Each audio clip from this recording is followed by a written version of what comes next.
The holographic display flickered to life, casting an ethereal blue glow across the Harmony Prime diplomatic hall.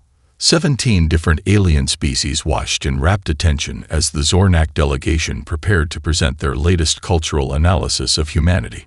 High Diplomat Krelax's crystalline body refracted light like a living prism, his fractal edges shifting with each calculated movement. His species, the Zornak, were renowned across the galaxy for their perfect computational abilities and rigid logical frameworks. Beside him, a massive screen began playing footage captured from Earth, a compilation of human sporting events that would become legendary throughout the known universe. "Observe," Krelax announced, his voice a melodic series of clicks and harmonic undertones that translated perfectly through the universal communication interface, the most perplexing behavioral patterns of the human species.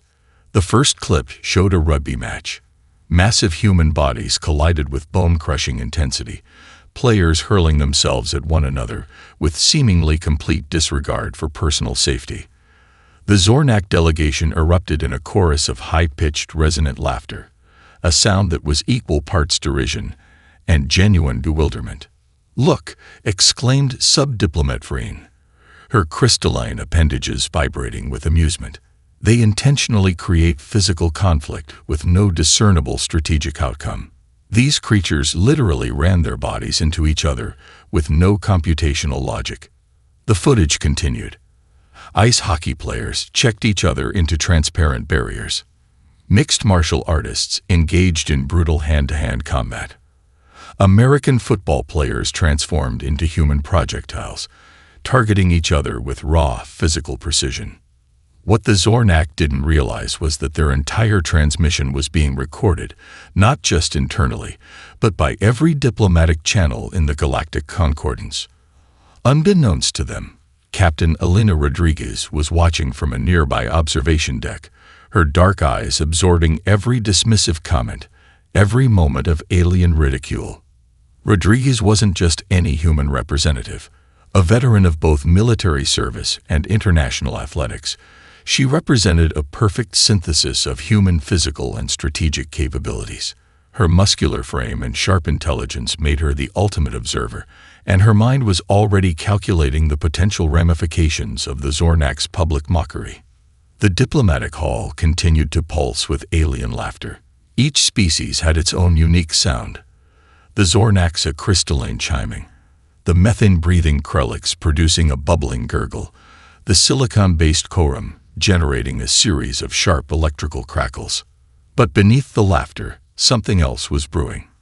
The human delegation, a small group seated quietly at the far end of the hall, remained absolutely still. No anger, no visible reaction. Just a collective, patient silence that spoke volumes. Krelax, riding the wave of diplomatic hubris, continued his presentation. "These humans waste tremendous biological resources on what they call sports. Observe the energy expenditure, the physical trauma, the complete absence of logical progression. It is, quite frankly, a marvel of inefficiency."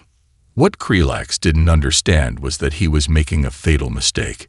Humans had transformed physical conflict, competition, and adaptation into an art form that transcended mere survival. Their sports were not just games. They were complex social mechanisms, evolutionary strategies, and psychological warfare wrapped into physical performance. As the presentation concluded, Rodriguez caught the eye of Marcus Chen, her team's Olympic gymnast. A barely perceptible nod passed between them. The Zornak had just issued a challenge they couldn't possibly comprehend. The diplomatic channels would later analyze the transmission frame by frame.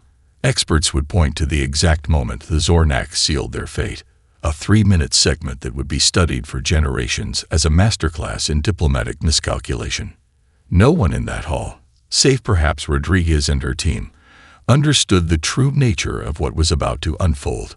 The Zornak believed they were delivering a scientific presentation. In reality, they were signing their own death warrant. As the holographic display faded and the alien delegations began their post-presentation discussions, a subtle tension began to build. The human delegation remained silent, But their silence was anything but passive. The galaxy was about to learn that human sports were far more than simple games. They were a revelation waiting to be unleashed. 3 standard galactic cycles after the infamous diplomatic presentation, the challenge arrived. Not through diplomatic channels, not through official communications, but through a data packet that hijacked every communication network in the Galactic Concordance. Captain Elena Rodriguez stood in the strategy room of the human diplomatic vessel Prometheus, surrounded by holographic displays and a team that looked more like a mythological pantheon than a sports squad. Each member represented a different facet of human physical and mental excellence. "Interesting proposal," she muttered, studying the Zornax tournament challenge. The challenge was both precise and provocative. 5 sports, selected with what seemed like algorithmic randomness: rugby, ice hockey, mixed martial arts, American football, and an extreme obstacle course that combined elements of parkour, mountain climbing, and survival tactics. Aisha Okonkwo, a former Special Forces operator with reflexes that defied human norms, leaned forward, her prosthetic left arm, a marvel of bioengineering that was more advanced than most alien technologies, flexed imperceptibly. "They think they're being clever," she said, her Nigerian accent cutting through the tension. "But they have no idea what they're asking for." Marcus Chen, the Olympic gymnast, was already running simulations. Holographic projections of human and Zornak physiology danced around him, his fingers weaving complex computational patterns that would make most AI systems look primitive. "Their computational models are fascinating," he observed. "They've analyzed human sports as if they were mathematical equations, but sports are living, breathing ecosystems." Diego Ramirez, the parkour expert, stood silently by the window. His body told a story of urban survival, of movement as a form of resistance, raised in the vertical cities of South America. He understood something the Zornak could never comprehend. Adaptation is survival, and survival is an art form. The final team member was unexpected. Dr. Kamila Novak, a sports biomechanics expert and former professional athlete, represented the scientific understanding of human physical potential. Her research had already revolutionized human athletic performance, and her presence was strategic beyond mere physical capability. They'd structured this as a scientific experiment, Dr. Novak explained, her Czech accent adding a layer of intellectual precision to her words. "But what they don't understand is that for humans, competition is more than data. It's narrative. It's survival."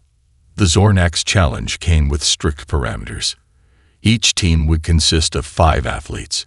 Each sport would be conducted under modified rules that attempted to equalize the competition. But equality, the human team knew, was never about identical starting conditions. What the Zornak saw as a diplomatic challenge, the humans saw as something more profound. This was about demonstrating the ineffable quality of human potential, the ability to transform limitation into strength.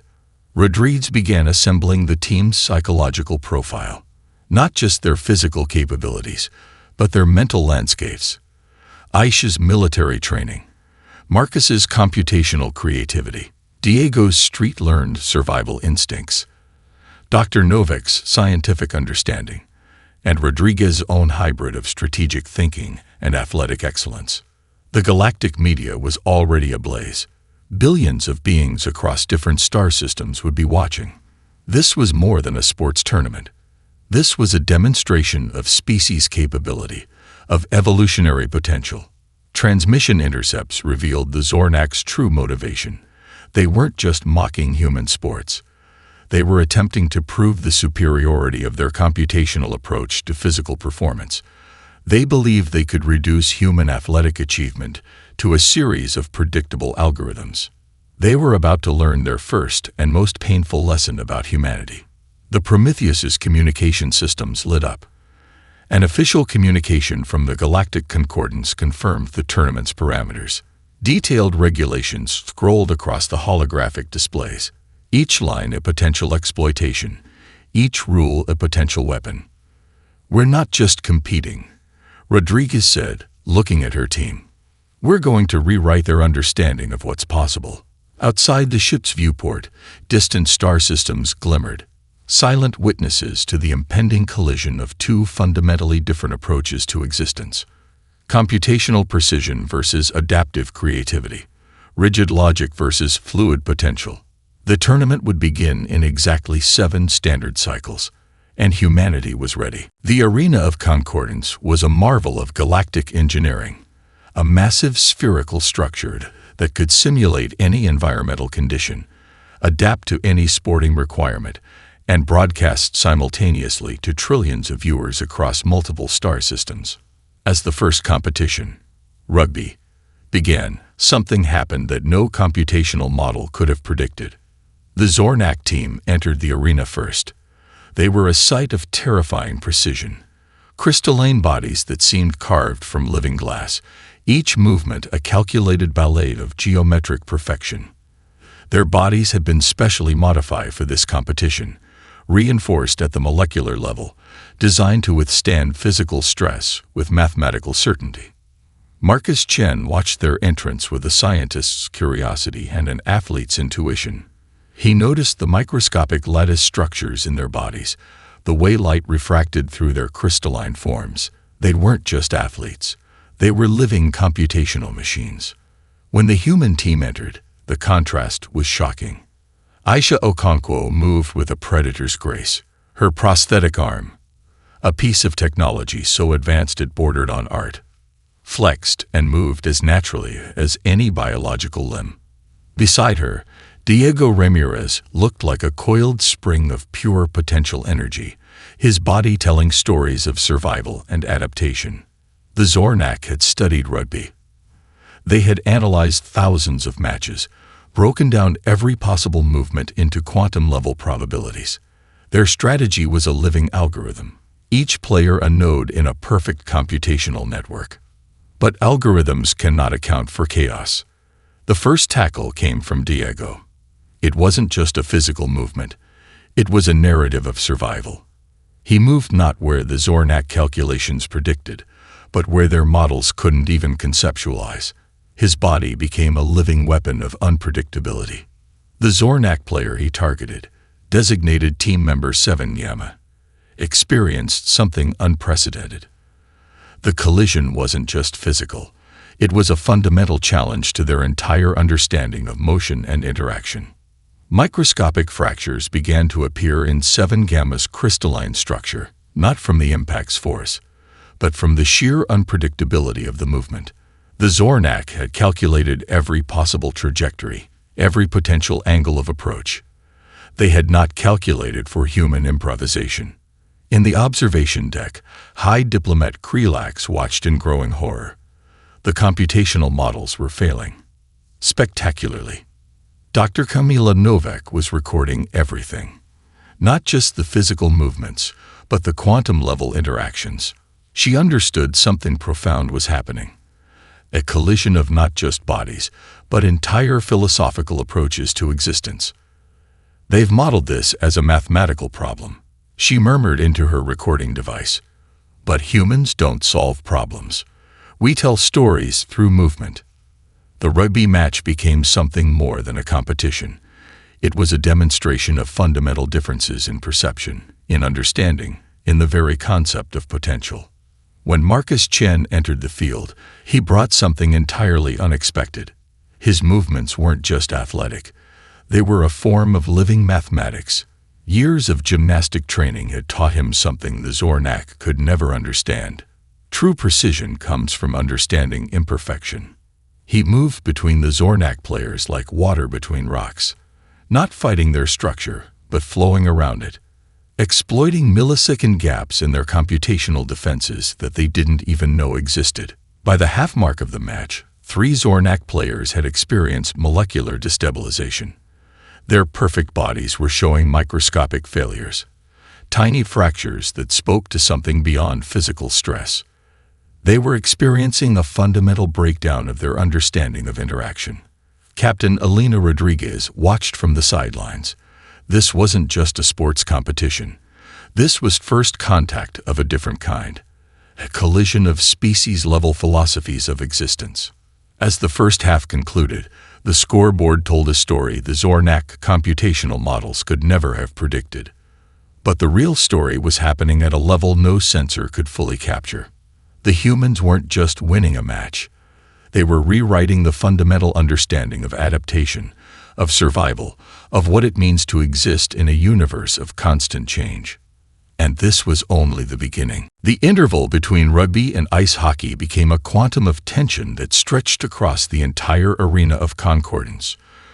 Trillions of viewers from hundreds of star systems watched with a mixture of horror and fascination. In the preparation chambers, the dynamics shifted dramatically. Dr. Kamila Novak had discovered something extraordinary during the rugby match's data analysis. The Zornak weren't just experiencing physical stress. They were undergoing a profound psychological breakdown. Their computational minds, designed to predict and control, were experiencing something akin to existential shock. It's not the physical impact, she explained to Rodriguez and the team, her holographic display showing intricate molecular interactions. They're experiencing a form of cognitive dissonance at a species level. Our unpredictability is literally shattering their understanding of physical interaction. Aisha Okonkwo stepped forward, her prosthetic arm running diagnostic patterns that would make most AI systems look primitive. So we're not just competing, she said, her voice a razor's edge of strategic insight. We're conducting a form of psychological warfare they can't even comprehend. The ice hockey arena would be different. Where rugby had been about raw physical collision, hockey introduced speed, precision, and a form of controlled chaos that would push the Zornak to their absolute limits. Diego Ramirez was studying the Zornak's molecular structure with an artist's intensity. His background in urban survival had taught him something profound about adaptation, that true strength lies not in resistance, but in flexible response. Watch their molecular bonds, he muttered, tracing holographic representations of their crystalline structure. They're trying to reinforce themselves, but they're creating more vulnerability. They're solving the wrong problem. When the Zornak team entered the ice hockey arena, they looked different. Microscopic reinforcement structures now lined their crystalline bodies, additional computational nodes attempting to predict and prevent the type of molecular stress they'd experienced in rugby. They didn't realize they were walking into a trap of human design. Marcus Chen had spent the preparation time doing something the Zornak would never understand. He wasn't just analyzing their physical structure. He was studying their psychological approach, their computational methodology. The ice was more than a playing surface. It became a canvas of human psychological warfare. The first period of the hockey match was a masterclass in controlled unpredictability. Where the Zornak expected linear movement, the human team created fractals of motion, passes that defied computational prediction, checks that weren't just physical impacts, but psychological disruptions. Team member 12 Epsilon, the Zornak's lead strategist, began to experience something unprecedented. Its computational matrix started generating what could only be described as error states, psychological equivalent of system crashes. High Diplomat Krelax watched from the observation deck, his crystalline body now showing microscopic stress patterns. The Galactic Concordance's communication channels were lighting up with unprecedented data streams. This was no longer just a sporting event. This was a fundamental challenge to their understanding of interspecies interaction. They're not playing a game, Krelax muttered, his computational mind struggling to process what was happening. They're conducting a form of evolutionary demonstration. By the second period, something extraordinary happened. The Zornak players started to hesitate, not from physical fear, but from a growing computational uncertainty. Their predictive models were collapsing under the weight of human improvisational complexity. Dr. Novak's analysis revealed the true depth of what was occurring. The humans weren't just competing. They were teaching a species about the fundamental nature of adaptation. Survival isn't about perfect prediction, she recorded for posterity. It's about the ability to respond to the unpredictable. As the match progressed, The Arena of Concordance became something more than a sporting venue. It transformed into a living laboratory of species-level interaction, a crucible where the very definition of intelligence was being rewritten. The scoreboard told one story, the microscopic interactions told another, and humanity was just getting started. The mixed martial arts arena was unlike anything the Galactic Concordance had ever witnessed. A spherical combat space that could reconfigure its gravitational and atmospheric parameters, it was designed to be the ultimate testing ground for physical and mental capabilities. Dr. Kamila Novak stood at the perimeter, her eyes tracking quantum-level interactions that most species couldn't even perceive. "This isn't just a fight," she muttered into her recording device. "This is a complete deconstruction of combat philosophy." The Zornak had spent countless computational cycles preparing for this event. They had analyzed every human fighting style, every possible movement pattern, every potential strategy. They believed they had created the perfect defensive and offensive algorithms. They were about to learn the most painful lesson of their existence. Aisha Okonkwo stepped into the arena first. Her prosthetic arm, a marvel of bioengineering that was more advanced than most alien technologies, seemed to breathe with its own consciousness. But it was her eyes that truly told the story. Eyes that had seen conflict in a dozen planetary theaters, that understood violence not as a mathematical equation, but as a living language. The Zornak combat representative, designated Warrior Prime 3, entered with geometric precision. Its crystalline body had been modified with what its species believed were the ultimate defensive structures: molecular reinforcements, predictive combat algorithms, computational pathways that could calculate 1,000,000 potential interactions per microsecond. What they didn't understand was that human combat was never about calculation. It was about story. The first contact was a revelation. Aisha didn't fight like a machine. She fought like a living metaphor.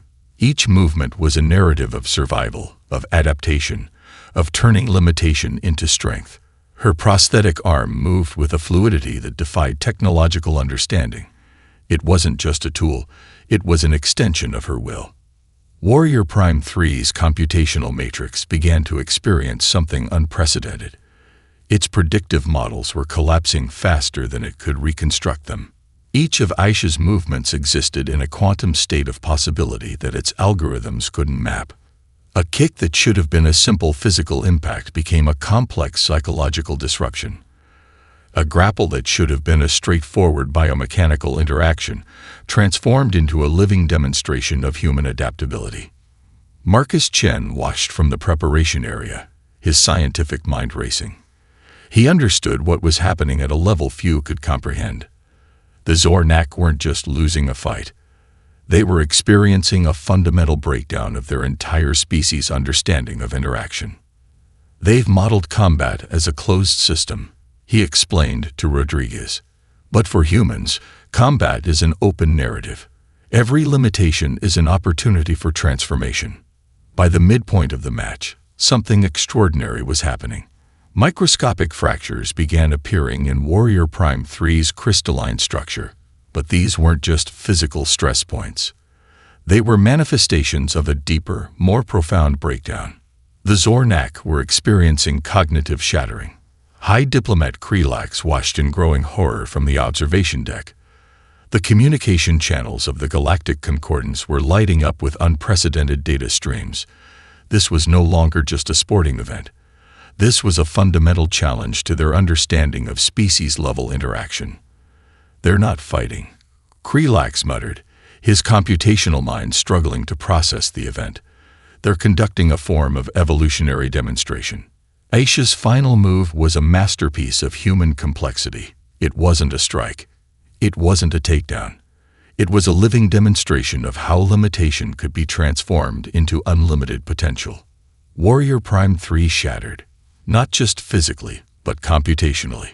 In that moment, the entire Zornak understanding of combat, of competition, of survival itself, collapsed. The arena of concordance fell silent. Trillions of viewers across multiple star systems witnessed something beyond a sporting event. They saw a species learning the most fundamental lesson of existence.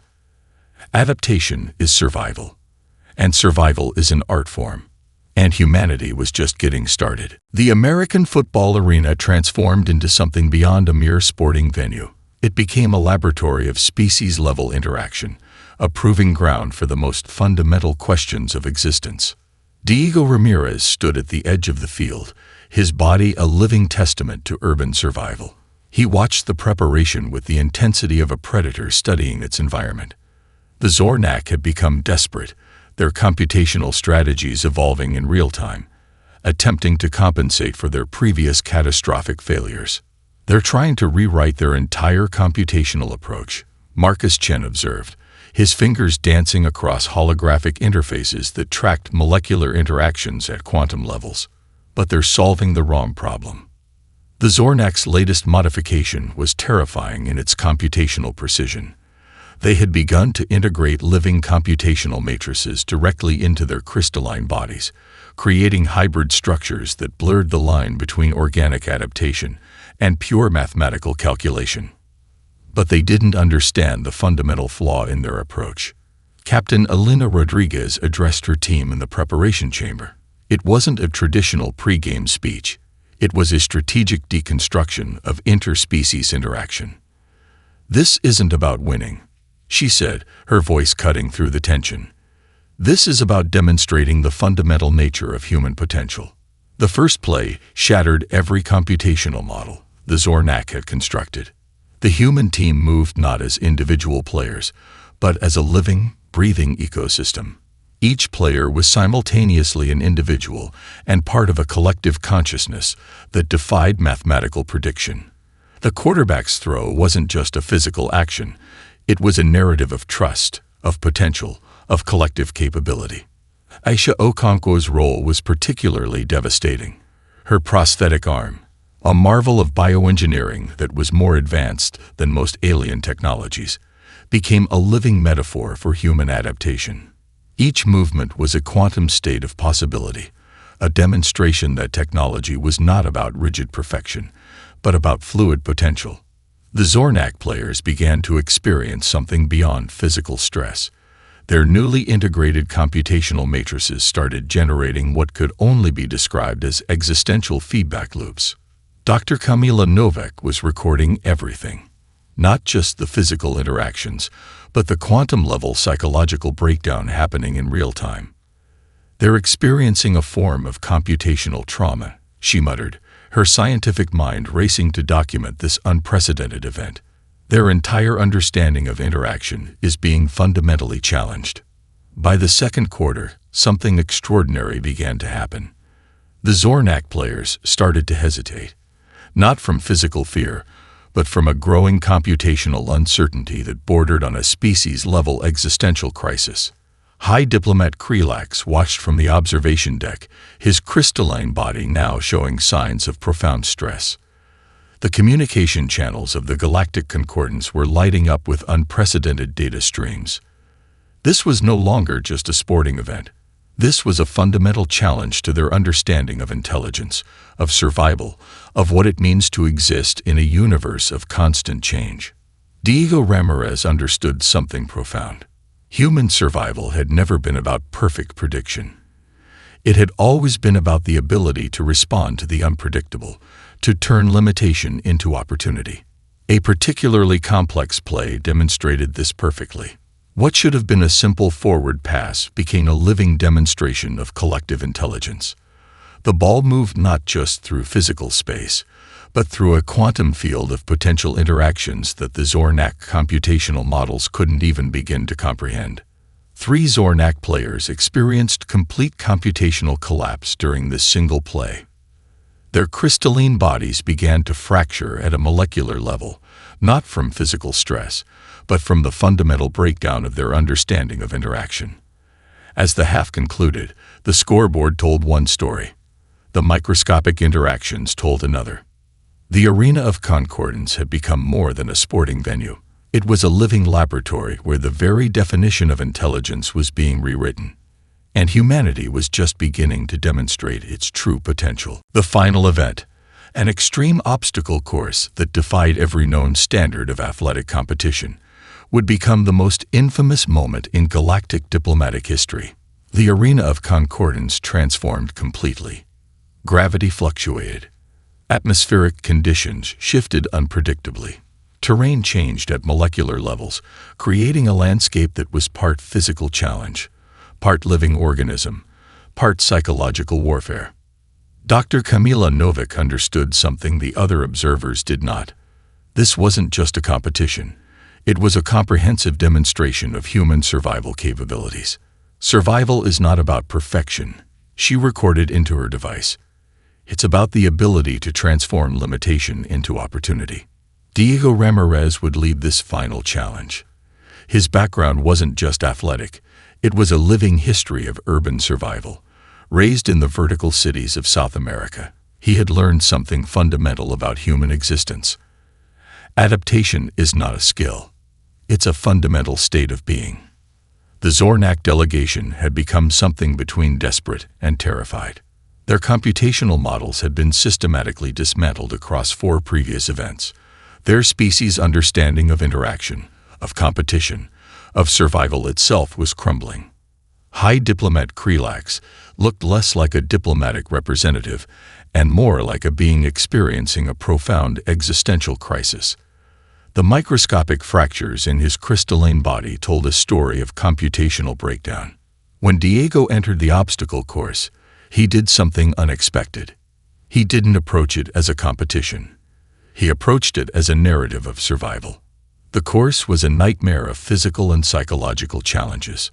Sections that required molecular-level perception, areas where gravity became a suggestion rather than a constant, terrains that shifted between solid, liquid, and plasma states, obstacles that required not just physical capability, but a fundamental reimagining of movement itself. Marcus Chen watched from the preparation area, his scientific mind parsing every quantum-level interaction. "They've created a course that should be impossible," he muttered. "Which means it's perfect for human adaptation." Diego moved differently from any competitor in galactic history. He wasn't conquering the obstacle course. He was conversing with it. Each movement was a negotiation, a living demonstration of how limitation could be transformed into potential. Where a Zornak competitor would calculate the most efficient path, Diego would find paths that didn't exist until the moment he moved. His body became a living algorithm of survival, constantly rewriting its own parameters. Aisha Okonkwo monitored the physiological data, her prosthetic arm running diagnostics that would revolutionize understanding of interspecies physical potential. "Look," she said to Rodriguez, "he's not just moving through the course. He's creating new possibilities of movement." The Galactic Concordance communication channels were overwhelmed. Trillions of viewers watched a demonstration that went far beyond athletic competition. This was first contact of a different kind. 3/4 through the course, something extraordinary happened. The obstacle course itself seemed to respond to Diego's movements.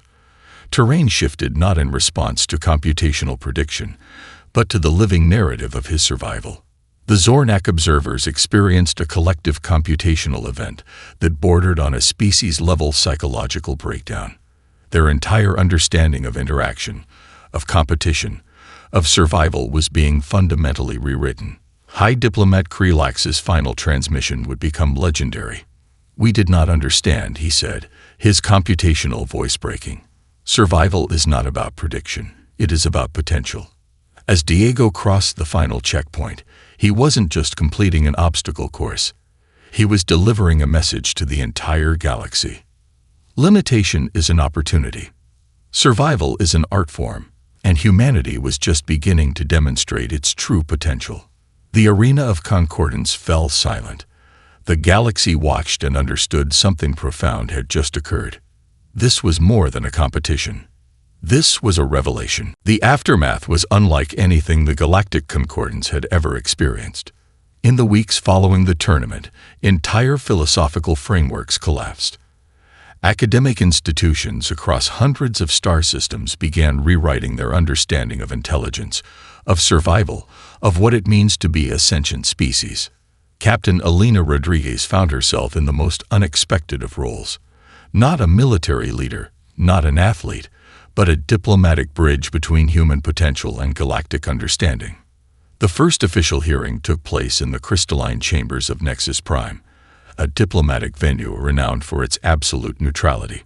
Representatives from 279 different species filled the translucent halls, their communication matrices humming with anticipation. This was not a competition. Rodriguez began, her voice carrying a weight that transcended language. This was a demonstration of possibility. Dr. Kamila Novak presented the scientific findings. Her presentation was less a technical report and more a philosophical treatise on the nature of adaptation. Holographic displays showed microscopic interactions that challenged everything known about interspecies biological potential. The surviving Zornak delegation, now reduced to a mere handful of representatives, listened in a state of collective trauma. Their computational matrices had been fundamentally rewritten. What they once considered absolute truths now appeared as mere limitations. Krelax, once a proud high diplomat, now looked like a being who had witnessed the complete deconstruction of his species' worldview. His crystalline form showed permanent fractures, physical manifestations of a deeper psychological transformation. "We approached humanity as a solved equation," he testified, his computational voice carrying a hint of what could only be described as humility. "We discovered instead that existence is a living narrative." The human team became something more than athletes. They were now ambassadors of a fundamental galactic truth. Marcus Chen's scientific papers would reshape understanding of interspecies potential. Aisha Okonkwo's biomechanical research opened entirely new fields of technological development. Diego Ramirez became a philosopher of movement, his lectures transmitted across thousands of academic institutions. But the true impact went deeper. Smaller, less technologically advanced species began to study human approaches to survival. The Quorum, a silicon-based civilization, completely restructured their educational systems. The methane-breathing Krelix redesigned their entire social structures based on human concepts of adaptive potential. One unexpected consequence emerged from the tournament. Species that had long been marginalized, those considered too chaotic or unpredictable by the computational elite, found new respect. The human demonstration became a beacon of hope for evolutionary potential. During a private moment, Rodriguez reflected on the true meaning of what had occurred. "We didn't win a tournament," she told her team. "We demonstrated that limitation is the most powerful resource any species can possess." The Galactic Archive created a special classification for the event. It was no longer just a sporting competition. It was now studied as a pivotal moment of interspecies understanding. Years later, young beings across multiple star systems would study the tournament, not as a historical event, but as a fundamental lesson about the nature of existence. The final report, submitted to the Galactic Concordance, contained a simple statement that would be quoted for generations. "Intelligence is not about prediction. It is about the capacity to transform the unpredictable into opportunity." As for the human team, they became something between legends and living metaphors. Not conquerors, not heroes, simply demonstrators of a profound truth about survival. In the vast, cold mathematics of the universe, humanity had shown that the most powerful algorithm is the one capable of rewriting itself. The tournament was over. The real conversation was just beginning.